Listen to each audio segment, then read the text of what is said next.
Thanks for joining us today on We Are Takoma. I'm Regina Reese. And I'm Tamika Smith. And we have a big show ahead. Tamika, tell us what's on the agenda. Well, coming up, we look at the second annual Food and Public Policy Series, which was organized by the Takoma Park Silver Spring Co-op. And that was hosted by Historic Takoma, right? It sure was. Also, the highly criticized Farm Bill passed this year, and the Deputy Director for the Food and Drug Administration, Michael Taylor, he came to Takoma Park on a rare appearance to explain it. But first, we look at the Takoma Park Junction lot. With big changes could also be pushback from the public. I spoke to a nearby business, and they want the lot to stay as it is, saying parking will be scarce without the lot. And I've even heard that they will rally to keep the parking lot open. For years now, the Takoma Park Silver Spring Food Co-op has made the most out of the space. They currently pay the city $18,000 a year to use some of the lot for parking, a loading dock, storage, and trash receptacles. I spoke to Director of Administration, Marilyn Berger, and she says they'll submit a proposal and hope to expand.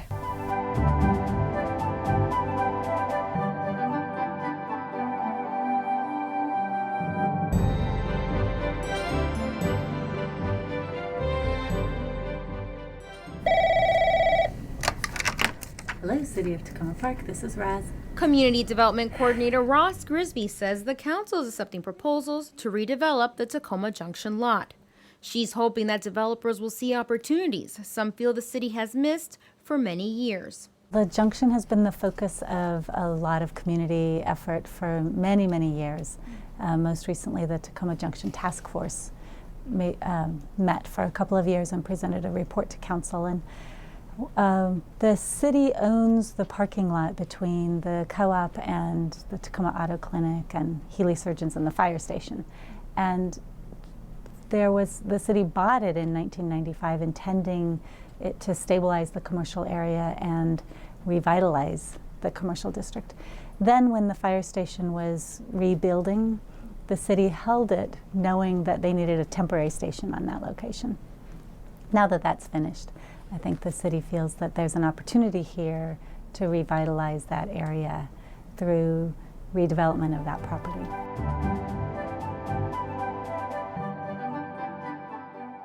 The city manager laid out several options. One is to maintain it as it is. It's primarily a parking lot, and then it has a wooded slope reaching down to Columbia. There are no surprises in the status quo, but I think there's a general feeling that it misses an opportunity. A second option would be if the city chose to develop it for a public purpose that had been identified, a particular need, and there hasn't been a need identified or funds available to pursue that option. So it's not going to be a library or a rec center or something like that, at least as far as we know now. So the third option is to do some kind of redevelopment of that, and the city has deliberately left it broad. We have three goals. One, to encourage the aesthetic appeal of the area. A second, to support the locally owned small independent businesses in that region. And the third is to be sensitive to the historic and environmental context. It is part of the historic district. And so the request for proposals is deliberately broad, hoping that developers will see opportunities there that we haven't thought of, and that they will come to the city with something they believe is sustainable, financially feasible, and an asset to the community. And we can take a look at it and say, those are things we hadn't thought of. Well, there has been some conversation about the need for parking at the junction and the concern for something that would increase traffic. Anytime the city looks at change, they need to look at what the current situation is and consider the possibility of what's lost or what's, what the cost might be. So there are some who would like it to not change. There are those who would like to maintain the parking and the green space and not do anything different. The list of possibilities continue to grow, like expanding the co-op or even home to a new business. But not everyone is convinced that change is a good thing. We will rally to keep that parking lot open like that because, like I said, our customers, we're needed for our customers to get in here and get out. And not just for the co-op, the rest of the business from here to Lee Avenue. I mean, if you're going to develop, why cramp this place up where we are smothering ourselves and choke the ones that's here trying to make a living? Now, if you don't have parking spaces, where are your customers going to go? What we're using it for right now is we do rent 19 spaces from that lot for our shoppers and our loading dock and access. And so we really need to be able to control that situation, or we would have to find another place to go. Many residents are concerned about the green space on the slope and then up to Columbia Avenue. There's a part of the property there is zoned residential. It's a wooded lot. I think people like the idea of maintaining that buffer. There have been environmental questions raised. That site was at one point a dump, but the city did a phase 1, phase 2 environmental site assessment, and it didn't really pose any significant red flags. So I don't think that that's going to be an obstacle for development there.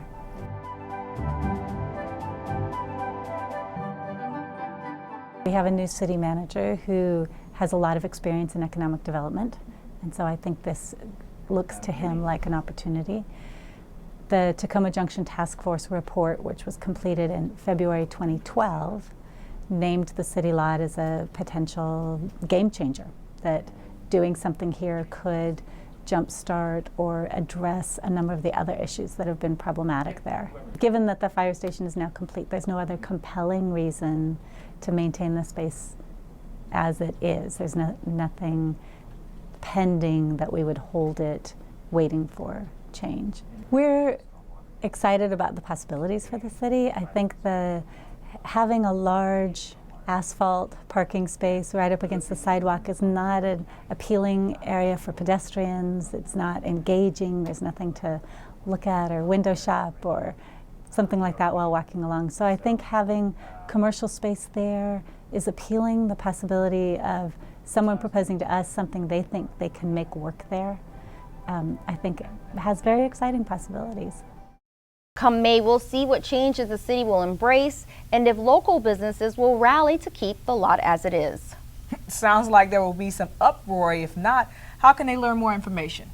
You can contact the city's Community Development Coordinator, Roslyn Grisby, at 301-891-7205 or email her at roslyng@tacomaparkmd.gov. All right, Regina, thanks for that report. Up next, we'll discuss the Takoma Park Co-op Food Safety Series and the 2014 Farm Bill and find out what changes will be coming because of that. Stay tuned.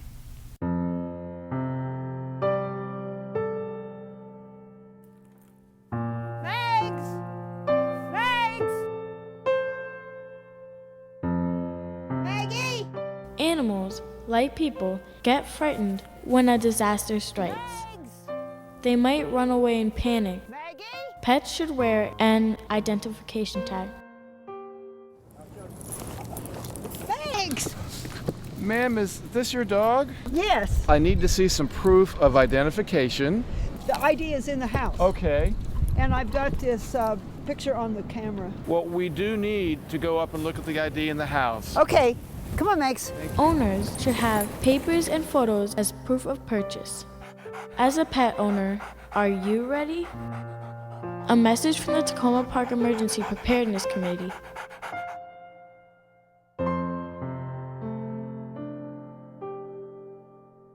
And we're back. Tamika had the chance to attend the Takoma Park Co-op Food Safety Series and brought back information on the 2014 Farm Bill. Well, I sure did. And as you already know, the Takoma Park Silver Spring Co-op organized their second annual Food Safety Series. This year it was hosted at the historic Takoma. And what makes this one so timely is the Farm Bill. One of the major items in the Farm Bill that was discussed at the Food Safety Talk series was organic farming. More people want to buy organic food but farmers can't fill the need and get it there quick enough. Let's take a look at what the experts have to say about this side of the market.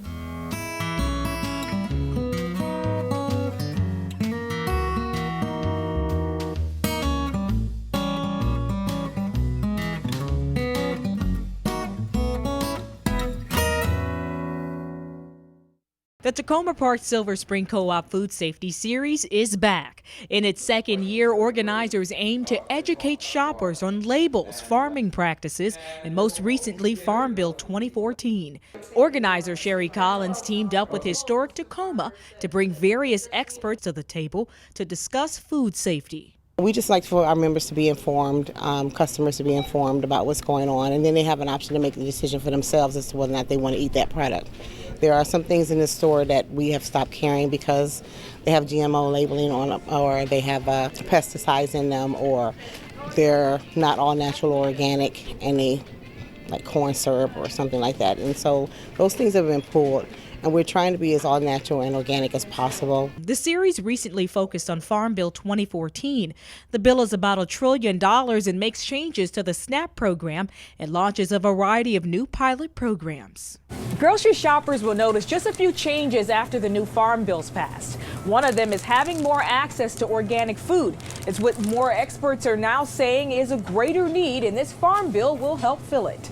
And all that diversity is a good thing from our standpoint, and the last thing we want to do is disrupt that. And we, our mantra is we want rules that achieve the food safety purpose. The need will be filled, but the cost won't waver, according to Ariane Lottie. She's a policy director for the National Sustainable Agricultural Coalition. We have far more demand in the U.S. for organic than we have supply. So we don't anticipate organic prices changing that significantly in the next couple of years. If you're a shopper in a grocery store and you see the USDA organic label, there are a series of programs that provide research, provide cost share assistance and funding for certain types of organic activities.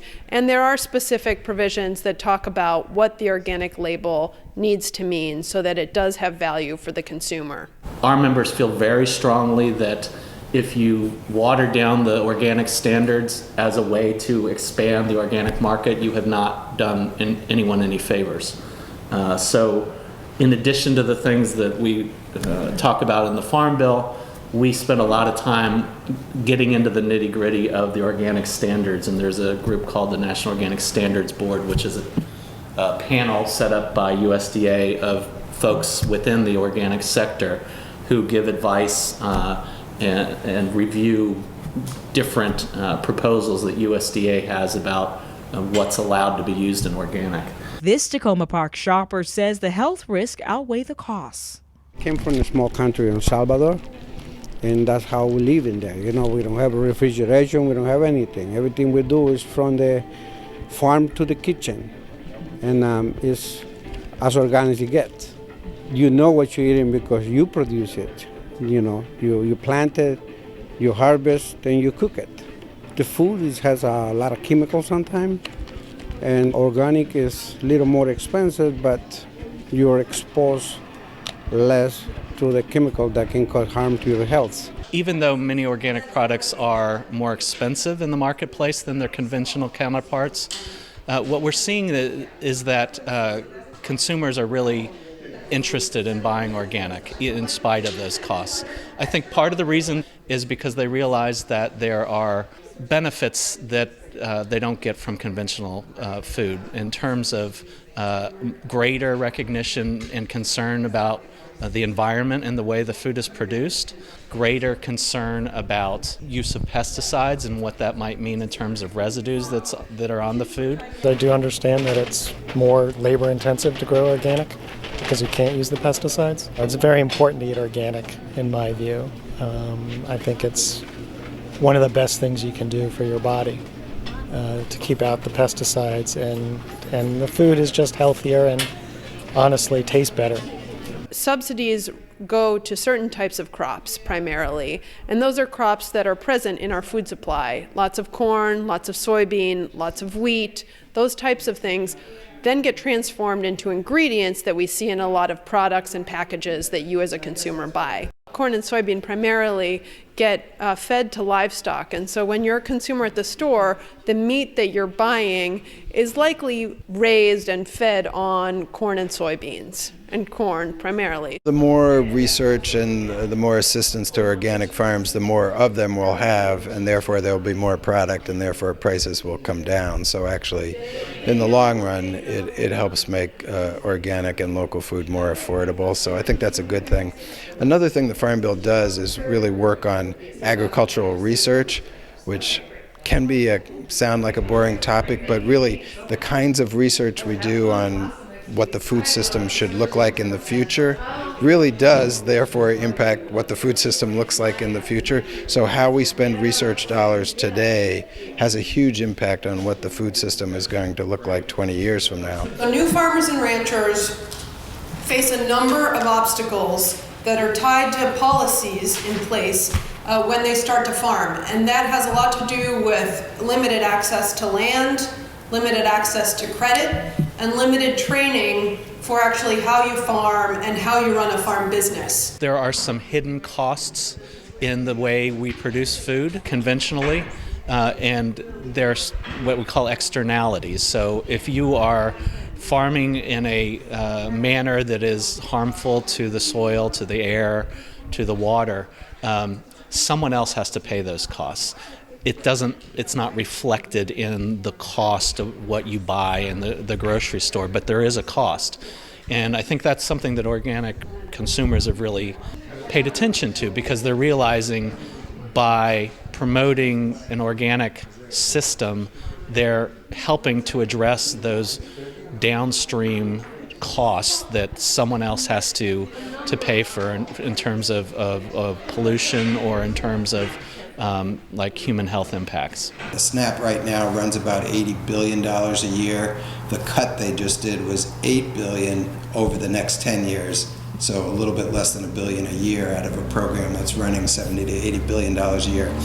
So it's a cut. It will affect real people, particularly people who live in cold states, because the way they did it was based on low-income heating assistance, which is most relevant either in air-conditioned, very southern states where poor people need heating assistance for air conditioning, but mostly in the far northern states where heating assistance is really important in the wintertime. For people who use food stamps or SNAP benefits, that we want to make sure they have access to healthy food, both for their own kind of health and choice purposes, but also because we want to make sure that food is coming from local farmers in the area, and that provides economic opportunity for them. So around issues of healthy food access and making sure that people of all types and all incomes can access healthy food, it's both to make sure that that choice is available to everyone, and that farmers and local farmers in particular can meet that demand. There is such strong consumer demand for organic food, and it's a real challenge to try to supply that demand from domestic farms and from different types of farms here in the U.S. The Farm Bill funds conservation practices on farms. Those programs provide the tools and the resources farmers need to not only improve the land and protect the water, but also to be really productive so that we have abundant supply of low-cost food available in the supermarket. So even though the focus of that is on how to improve the land and save the resources and protect the water and the air, it does have an impact ultimately on consumers. In my family, we try to keep everybody as much as possible out of the hospital as we can. Mm-hmm. You know, if you're going to spend less on medicine, it's all going to even it up.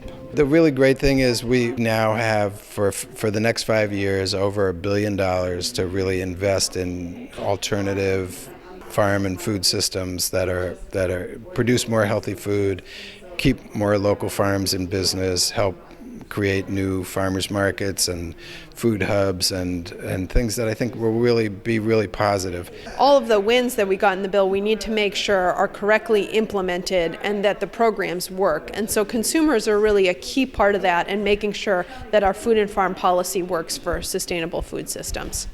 Well, we just believe that people should have a right to know what it is that they're putting in their mouths.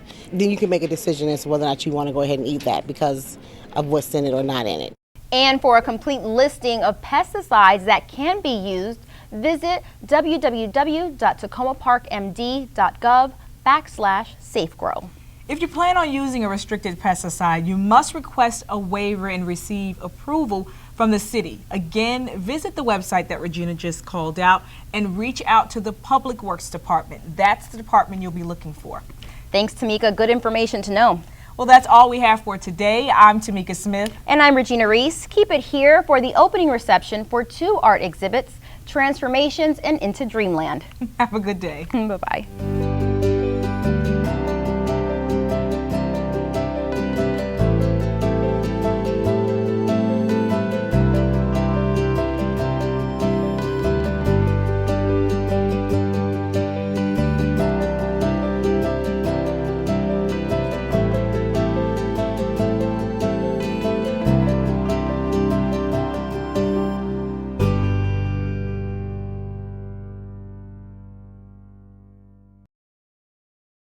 Right after my husband passed away, I get so lonesome and try to, forget about loneliness. I started went to art school in Tokyo Factory in Virginia, Alexandria, Virginia. So I took class about 3-4 years. And every now and then I take their workshops. That's why I start my artwork. I pick up my drawing, painting, and all kind of watercolor or two. I change it to acrylic. I want to express my artwork to be beautiful, colorful. That's what I started.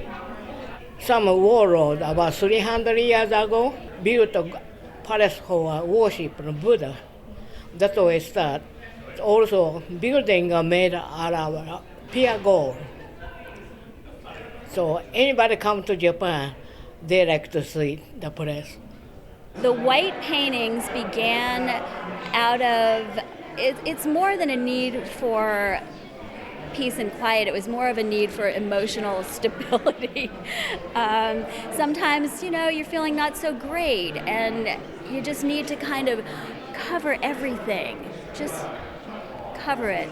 Quiet it down. I really started doing these about 5-6 years ago, and I had been using a lot of color, and then all of a sudden I was in my studio holding a little piece of canvas, wrapping it with string. I don't know why I was doing that, but it made me feel better. And after I covered it with string, I just painted it all white, and it was beautiful. And from there, I started experimenting with different shapes and different textures and different depths.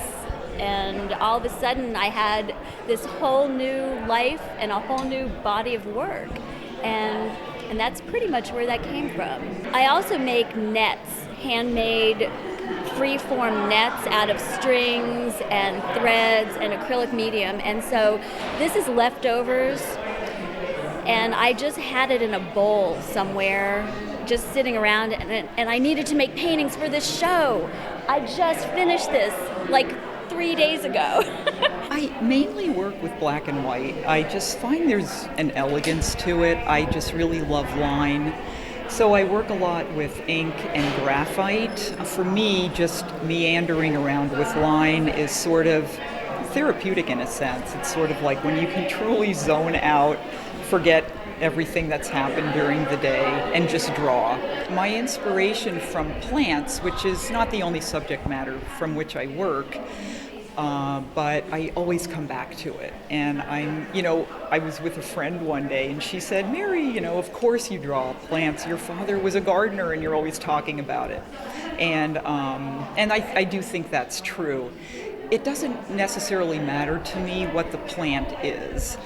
It's just I will be attracted to shapes within it, what the plant is doing, if it's leaning, if it's upright. They are living things, so they have a certain energy. I'd like to think of them as just a series of abstract shapes and meandering lines, little living worlds, sort of, or dying, whatever. Dried flowers are okay too. I think all artwork is therapeutic because you can't help but put emotion into it. And, like I said, for me anyway, while I'm working, I just forget everything else. And Shanti, who put together this exhibit, said, oh, I notice you guys are always coming to art shows together. Why don't you show together? So we came up with a common thread, and you can really see, I think of us as very different, but, there's a lot of emotion in everyone's work, and a lot of it is very organic, and so that's sort of a common theme. But, you meet their friends, and they meet your friends, and it's, creating a network of artists. Well, I've had a checkered career from being a teacher to a writer, but I've always dabbled in art, with drawing as a child. And an opportunity came my way to take some more classes, and I did, and the rest is history. I was born in South Africa, which is a beautiful country, and I now live here and find beautiful places that fill my spirit. That's what I always go out into the natural world to fill the well, and that's where I get my inspiration from. Part of it is a worldview of how we are interconnected, not only with one another, but also with the natural elements and animals. So I, through my sculptures, want to convey that interconnection. With this grouping, we are stardust. Yeah, so we share the same elements as the stars. Yeah. This was a project I started in 2007, and it was created in an effort to end my own addiction to smoking. I'd been smoking for 20 plus years, probably over a pack a day, and had tried and failed many times to quit smoking. So I decided to create a public project where I would invite others to send me their last cigarette, and by involving them in the project, it would keep me honest, it keep me engaged, and then it would make it much harder for me to go back smoking. Originally I thought I would get tons and tons of cigarettes, but they came in very slowly, so I decided to create one artwork for every person that would send me one. For me it was almost like, I'm not very religious, but it was almost like a religious experience, because you had to work so hard and dig so deep in order to maintain the quit. So I decided to create all the artwork in a type of a temple, and with a message of destruction and resurrection, health and renewal. So you'll see throughout all of the artwork I use, they're created like temples, there's bells that you'll see, I'm Catholic, so in the church you'd hear the sacraments, you hear the bell ringings. I use gauze as a symbol of healing. I use some other elements from other religions, so not just all Catholic symbols. But basically what I want to do is create contemplation in each piece of artwork, and almost like a place of solace where you just contemplate about what the person is trying to do here. The oldest paintings are Fayum portraits that were used as mummy portraits in the sarcophagus. So I wanted to use encaustic as a common element throughout all of the paintings, because it would last forever, basically. This one here was sent to me just before Christmas, and it was from a person called Brian, and he's from Takoma Park, and somebody had given him a pack of these cigarettes with this skull on it, so he had got rid of all the rest of them, but he had kept this one and given me this one for this project. So that was a fun one. It's a little bit different as well from the rest. When I started the project, I thought that everybody would stay off smoking. I would only create a piece of artwork if they would maintain their quit for at least 6 months. But then as time went on, I learned some people fell off the wagon, and then they would send me maybe another cigarette again. And so what I learned was it's about the journey, it's about trying, and eventually everybody will succeed in it.